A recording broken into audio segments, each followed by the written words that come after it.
Et c'est un peu ex abrupto que je vous présente ma petite chronique de la vie quotidienne en ce 18 février 1958. Et c'est tout à fait à mon insu qu'une petite reine de cœur, au même moment, célèbre son 12e anniversaire à 100 kilomètres d'ici. Mais ce n'est que bien plus tard que nos chemins se croiseront. Or, c'est l'hiver, il fait un froid de canard. Fin d'après-midi. Dehors, il fait nuit noire. Et dans la chaleur de la cuisine, ma petite sœur Josée, alors âgée de 2 ans, s'amuse à crayonner dans son cahier, là, sur le coin de la table en arborite, alors que maman s'active à préparer le souper et qu'une brassée de linge sale achève de se faire bardasser dans la machine à laver, grosse cuve pleine d'eau savonneuse, surmontée de 2 rouleaux compresseurs, et qui, sans tarder, vont servir à essorer le linge dégoulinant d'eau gorgée de savon. Le dit linge étant alors replongé dans une autre cuve d'eau froide pour être finalement essoré à nouveau. J'imaginais avec effroi devoir pousser avec mes petits doigts un morceau de linge tout mouillé dans cette espèce de gueule broyeuse et d'y voir littéralement toute ma main happée par ce tordeur absolument sournois et sans pitié. Aïe, aïe, aïe. Je savais déjà toutes sortes d'histoires d'horreur par-devers cette diabolique invention. Ah, le tordeur à linge. On avait tous entendu les grandes personnes raconter de tels cauchemars à saveur de fatalité rampante et de malédictions abominables. Un genre de veine noire de la destinée. Je me rappelle Tante Claire évoquant à maman un de ces épisodes en maléfice de cafouillage convulsif. « Te souviens-tu de ta belle-sœur Huguette? La fois qu'elle a eu tout son bras avalé dans le tordeur, ses cris et l'épouvante dans ses yeux. »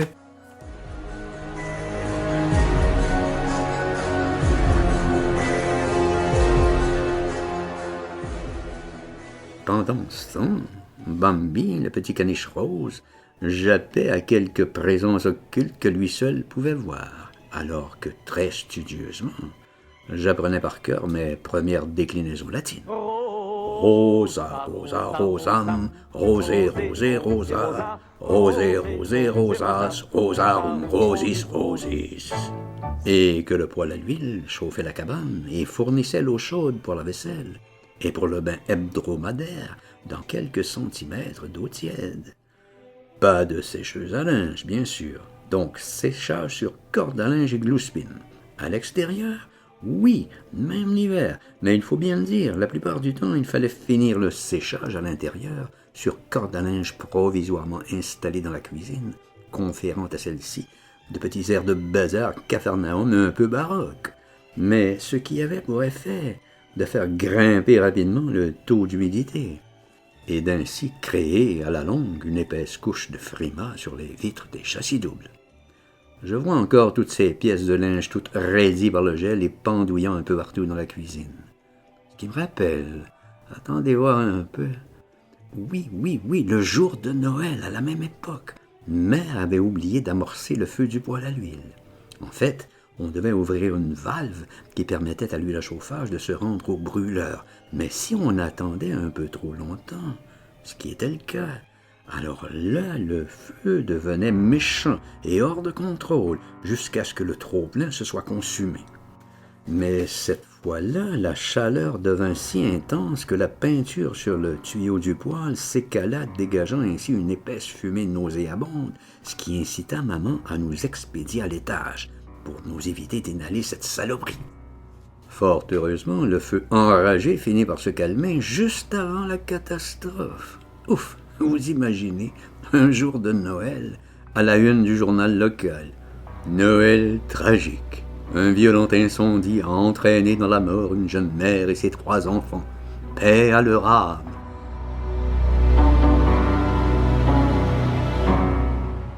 Et toujours à cette même époque, maman donnait des cours d'anglais à domicile. Question de grappiller quelques sous pour apaiser les bleus qui la tenaillaient inlassablement. En plus, avait-elle dégoté un emploi du soir comme caissière au cinéma Joliette. Et ce n'est que plus tard qu'elle parvint à décrocher un job qui allait lui assurer des revenus intéressants. En effet, grâce à son caractère fonceur et sa grande détermination, et s'appuyant sur des études solides, un cours classique, tout en étant parfaitement bilingue, elle réussit à se voir octroyer le poste de protonotaire au palais de justice de Joliette. Et à ce titre, devint la première femme au Québec à officier à un mariage civil. Et d'aucuns se rappelleront sa mémorable chasse aux témoins à titre de shérif du comté lors du retentissant procès des Hells Angels. On l'imagine parcourant la place Bourgette accompagné de 2 policiers de la Sûreté du Québec, 2 baraqués genre gorille Malabar qui vous broient une poignée de main avec un sympathique sourire en coin.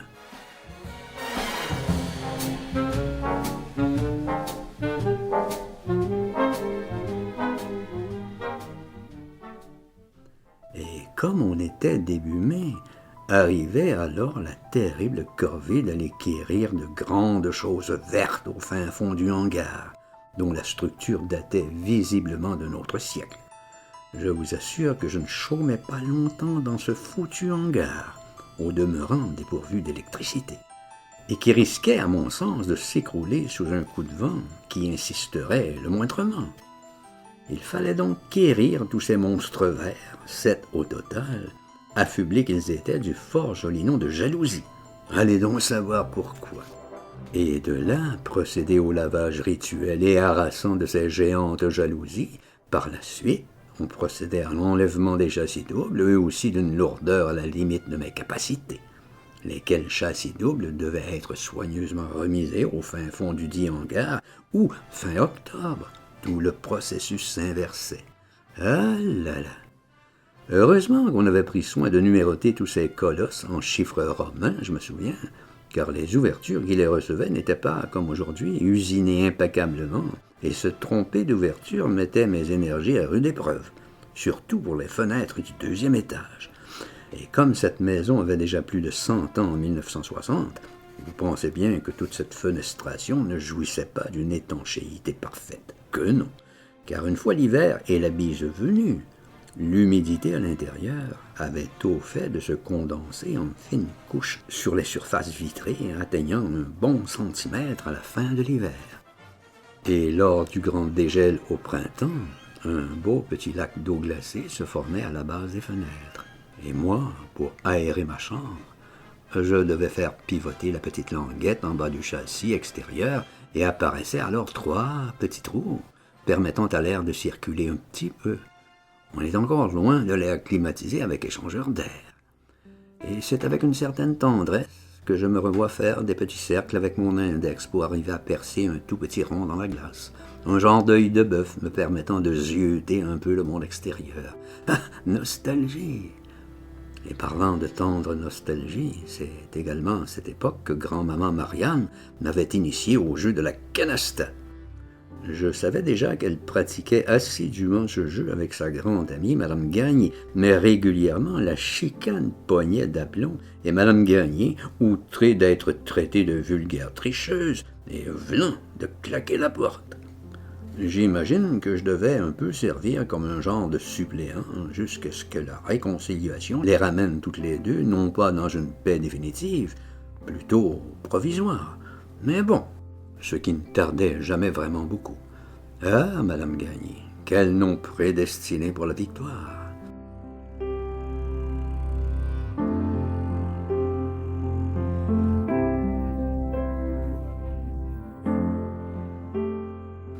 Et un beau jour, en passant devant la chambre de Tante Claire, j'aperçois inopinément sur sa table de chevet, tout près de la porte, un livre portant un seul mot sur la couverture. Mot étrange, bizarre et inconnu de moi, mais qui évoquait alors vaguement quelque chose comme un dragon. Et je me rappelle maintenant, c'était le nom d'un écrivain, un poète français. Vous devinez? Aragon. Et avec le recul, grand fut mon étonnement, car il n'y avait pas de livre ni de musique dans notre famille. Et pour terminer, ce petit flash, un tout petit incident, mais qui aura marqué toute ma vie jusqu'à ce jour, et c'est par un beau soir d'été pluvieux, comme je les aime, et comme disait l'autre, le vent la pluie, c'est mes amis, arbre à fruits. Je m'étais installé par terre dans la chambre des dames. Je venais de découvrir le tourne-disque portable de maman. Je m'amusais à écouter quelques-uns des disques de l'album que tante Claire nous avait si aimablement prêté, des 78 tours.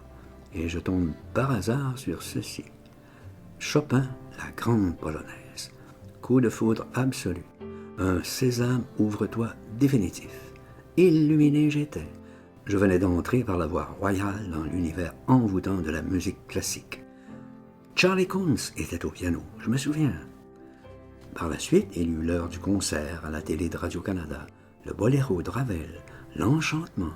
Puis plus tard, je rencontrai le premier concerto pour piano de Tchaïkovski. Tellement déçu que le thème en introduction, au demeurant si éblouissant, ne revienne jamais par la suite. Mais j'apprenais lentement à apprivoiser les choses. Et en ce lundi 8 décembre 2025, sous un ciel très bleu et un froid mordant, je vois ma belle petite Guépie bien installée à sa fenêtre et pratiquant son activité favorite, l'observation des oiseaux. En l'occurrence, des grosses corneilles toutes noires.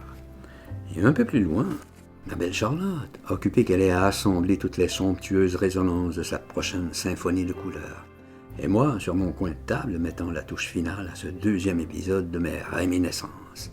Mais je ne saurais vous quitter sans vous répéter ce petit mot de Shakespeare qui, tout en datant de plus de 400 ans, est d'une criante actualité.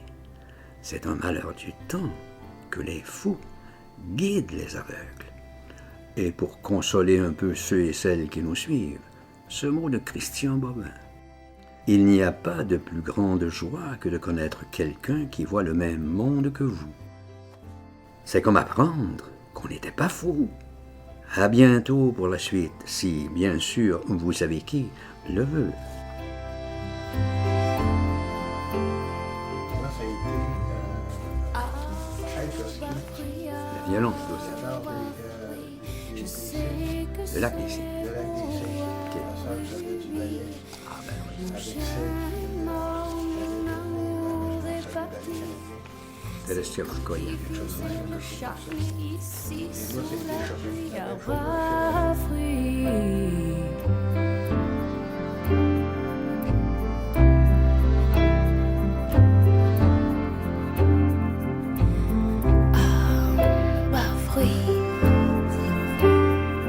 Je me sauvais des loups, puis du trouble aussi. Je shine et shine, et même ici, mon cœur a nu, mon âme qui crie. C'est quand la récolte. Hey, hey, hey. C'est quand la récolte.